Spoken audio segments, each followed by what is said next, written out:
When you learn electrical theory in college or school, the first thing that they tell you, the very first day, is that electrons flow through wires, and that's called electricity. And I questioned my professor at the time. I said, well, wouldn't that degrade the copper over time? Because if you're talking about electrons being particles, subatomic particles, flowing through, whether it's, they describe it as being from one atom to another and the next atom to another.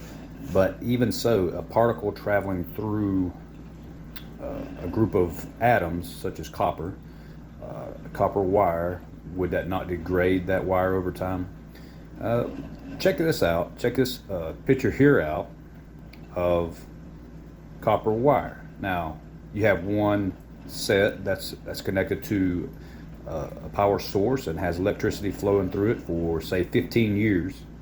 And then you have another set that's been sitting in the closet for 15 years. You take them out, you strip the cover off, and the wires look the same. So there's no degradation in either set of copper wires. So is it true that electrons are particles? Is it true that electrons flow through wires? Is it true that that's what electricity is? Well, none of us know the answers to these questions yet. However, this is what is taught in the highest level on the very first day. Any type of physics or electronics that you get into, this is the very first thing that they're going to teach you about electrical theory. Why is that? I would like for you to ask yourself, why would they do that? And the point of me saying this is, it's okay that we don't know something. It's okay that we don't know. But those in the know obviously are trying to keep us from knowing. Somebody out there somewhere knows how electricity works. It's just not me, and it's probably not you, because if you know, you're probably inventing things and making things where other people can't just quite figure it out how this works. But you can go on into electrical theory and learn all the formulas and everything, but I never could quite comprehend the bigger picture, because I just still don't know the truth about how electricity works. I have an idea, but I can't quite put together a theory about it. But the knowledge is out there somewhere, and it's up to people, it's up to us to find that knowledge. But this thing about electrons being particles or subatomic particles is a very important topic, because take a look at CERN. Supposedly CERN is a particle collider. So it's smashing particles, subatomic particles together. Well, is that true? Is that what they're doing there? I would like for you to take a look at this image here. This is the image that CERN puts out for everybody to see. And I would like for you to ask you, why is this image 666? Why is that? You can clearly see what it is. It's just like the same image that they show us in Chrome. It's a 666. If you look at Chrome, Google Chrome, you have to ask yourself what's actually going on here. What are they actually doing at CERN? And there's, that leads to some wild speculation, but I dare say they are not colliding particles at CERN, because first of all, somebody has to prove that these particles exist as such. There's something there. There's something in motion. There's some way that electricity is produced and all these things. Electricity, electromagnetism, I guess you could say. But we don't know what it is. Somebody out there does. And everything about CERN is a lie. The root word of CERN means to decide. So let's take a look at something that Prince, the singer, said in one of his songs, Purple Rain. I know times are changing. It's time we all reach out for something new. And that means you too. You say you want a leader, but you can't seem to make up your mind. I think you better close it and let me guide you to the purple rain.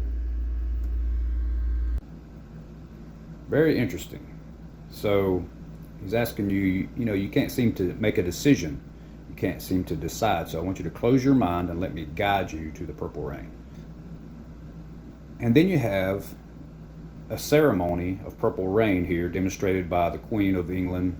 If that's her, I'm not really sure if that's her or not. It's probably a body double. She may be dead by now, who knows. But check this out. She goes out, she touches this blue egg. The egg symbolizing fertility. The green dress she has on symbolizes new life. And this DNA structure of lights, the double helix, lights its way to a tree of life. That the trunk of the tree is in a DNA structure, and it lights it up. Everything's in purple and white lights, and the entire ceremony. And it's I don't know if you call it a ceremony or a coronation for a new king, so to speak. But it symbolizes something to do with maybe a new type of life that has been brought about, and it just so happens to have been brought about after all of the injections. It's very interesting that, what is this? Look at this. Look at what that woman is doing. Her son's wearing a purple tie. It's very interesting. But it seems to be some type of maybe a coronation of a new king of the world. And what they're doing at CERN could be a way of bringing spirits from the other side. Could possibly be to create some type of doorway to allow them to come through.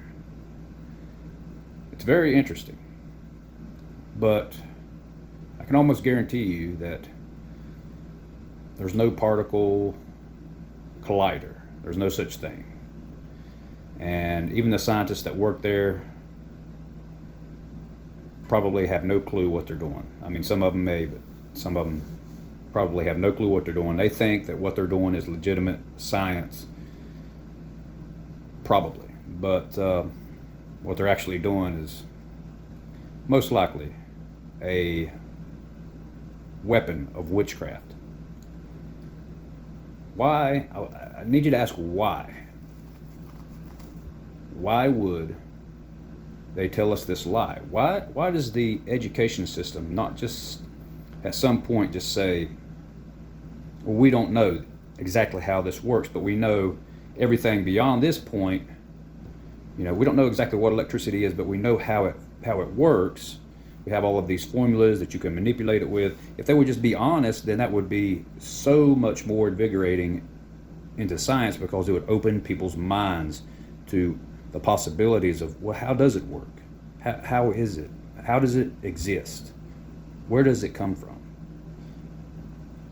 You see, when we're given an answer in the very beginning to the question that nobody seems to be asking, because the question has already been answered, right? It's like in biology when they say on the very first day, well, evolution happened, and they never explain how it happened. How did it begin? How did life create itself out of mud? The most complicated structure on Earth, DNA. How did it just appear out of mud and water? It's not possible. It's impossible. So therefore, anybody who just accepts it and goes on through that college program and becomes a biologist, if they never question it, I can't comprehend that. Why are we not questioning it? Why are we not questioning the scientific community, as they say, our government, the media? It's up to us. If we want to find the truth, instead of seeking something to believe, we need to seek the truth. And we can find it if we just would.